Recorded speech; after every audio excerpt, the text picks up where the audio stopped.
Firefighters have been working around the clock to get this fire under control, and still some hot spots remain. QR codes like this one have been around for quite some time, but Saturday night one woman said she came over, entered this number and her parking space, but somehow that information didn't get to where it needed to be. I'm here on the runway here at the Relish campus, where they just got the green light from the FAA to fly drones beyond the line of sight. We're told the accident happened shortly after 6 o'clock this morning. Now, even though this fire rages on some 8-9 hours later, thankfully no one was hurt. In the end, all it took was 56 minutes for this jury to find Bundren guilty. Spoke to the family of Mark Hopkins this afternoon. They're calling on the city and the police to be held accountable and more transparent about their son's death. Meet Tahoka. His case of animal cruelty went viral after photos were shared by the College Station Police Department. While these tracks are clear right now, city officials say that's not always the case. They say several times a month, trains block nearly all the crossings, causing major headaches for first responders and businesses. Service crews have been in and out of this facility here in College Station, as well as the one in Bryan, all day long, ensuring that the much needed services that residents depend on stay on throughout this winter storm. Firefighters from Bryan and College Station worked for over an hour to get this fire under control.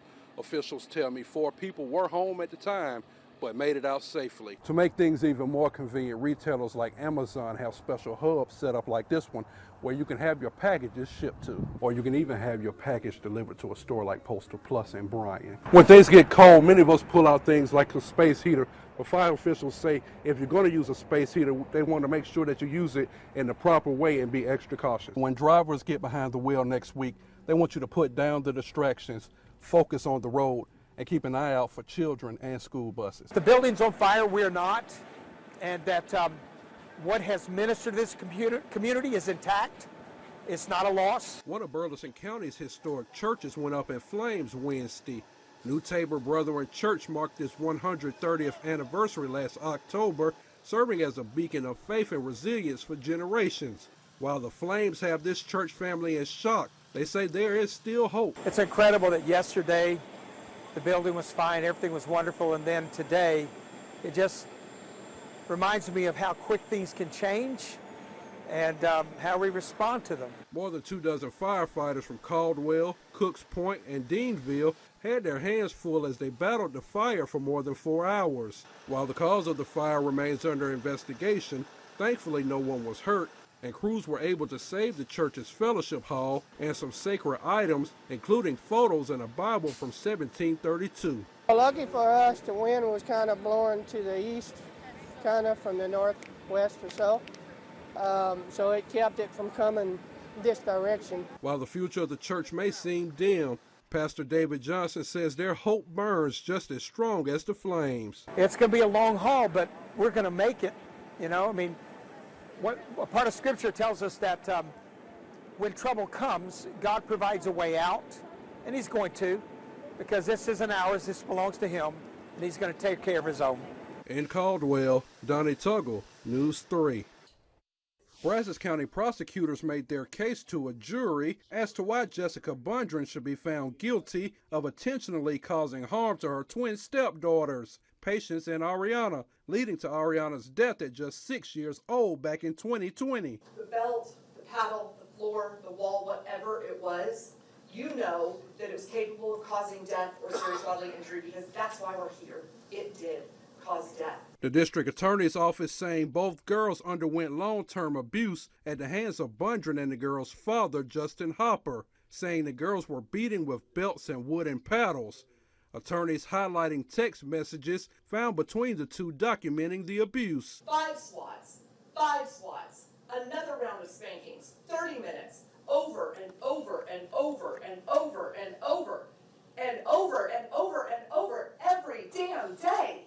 Defense attorneys didn't agree, saying Justin was the one abusing the children. Attorneys at one point asking the judge to declare a mistrial. I'm going to instruct the jury to make its own decision about the evidence in the case. That's what the law is for you to decide this. I move for mistrial. Denied.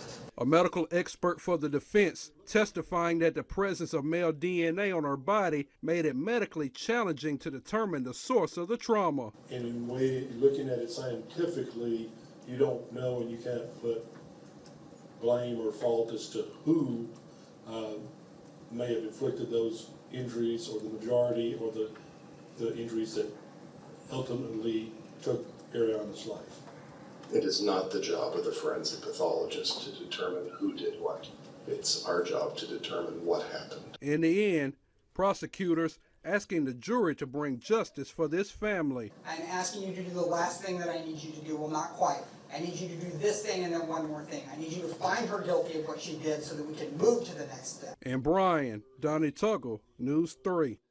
Just the fact that he was here the whole time was just terrifying. As the memorial for Mark Collins and his grandsons continue growing, so do the questions surrounding the manhunt for Gonzalo Lopez and what TDCJ knew before the Collins family arrived in Centerville that afternoon. Questions the Lieutenant Governor is demanding answers to as well.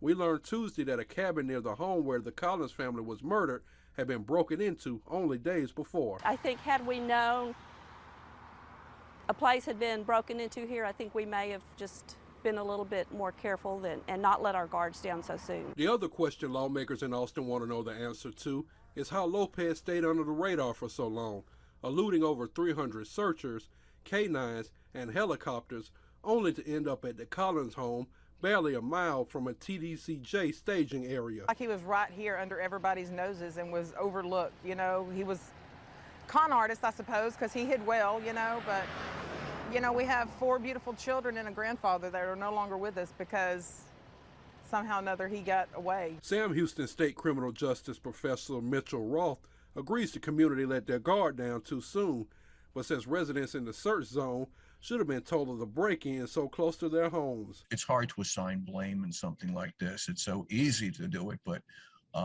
you know, it's not fair because it's a group effort, essentially. We need to learn from this experience, and unfortunately, these people lost their lives. In Leon County, Donnie Tuggle, News 3.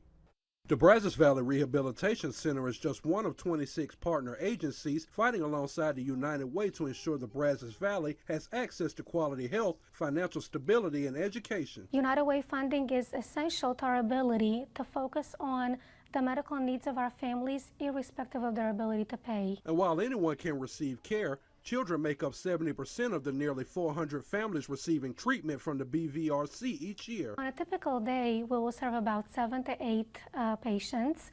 We have a team at this time of 13 therapists, so the clinic is abuzz with activity and energy. None more energetic than 6-year-old Wyatt. See, I have one hand. Mama, do a tiny ball. He's one of many that depend on the BVRC for physical, speech, and occupational therapy. Without treatment, his mom, April Fitzsimon, says her children wouldn't be where they are today. My daughter started with a lisp, and she no longer speaks with a prominent one. With Wyatt, he wasn't talking yet.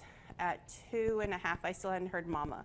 And now at 6, he is able to be understood. Fitzsimon says the love and care shown are testaments to why organizations like these are so crucial to the Brazos Valley. The therapists here, they go out of their way to make sure that each kid feels that they're important and that their needs are important, and it's not just for my family, it's for other families. As the area's only nonprofit comprehensive outpatient therapy provider, the staff says it's great knowing that with their help, no one in the Brazos Valley is left without therapy options. At the end of the day, you have a great feeling that you've made a difference, that you've impacted somebody's life in a meaningful way. In Bryan, Donnie Tuggle, News 3.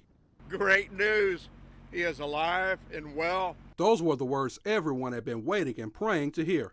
After days of searching woods, ponds, homes, and cars, 3-year-old Christopher Ramirez is now back with his family. There's not normally a situation where you have a 3-year-old child who has gone almost 72 hours with no food, no water, no shelter,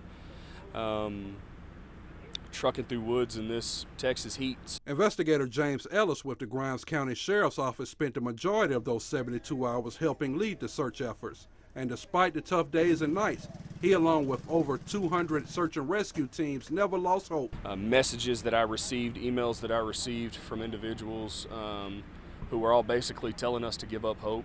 And never at any point in time did we ever lose faith in the fact that we were going to find Christopher before we left this location. It was tough times like these that Chuck Flieger with the Amber Alert Network of the Brazos Valley says brings out the best in everyone. It goes to show what people can do. People are good people. We sometimes get down on our country and our society and as a whole, but doggone it, there's a lot of good people that came out and helped make this happen. Since day one of the search, rescuers vowed not to give up. They say finding Christopher Saturday morning is something they'll never forget. It was wonderful to get that call that we think we have him, and to see him alive and drinking water. He was excited. See his mother embrace him was just very touching. We never lost faith, and we never lost hope in the fact that Christopher would be found.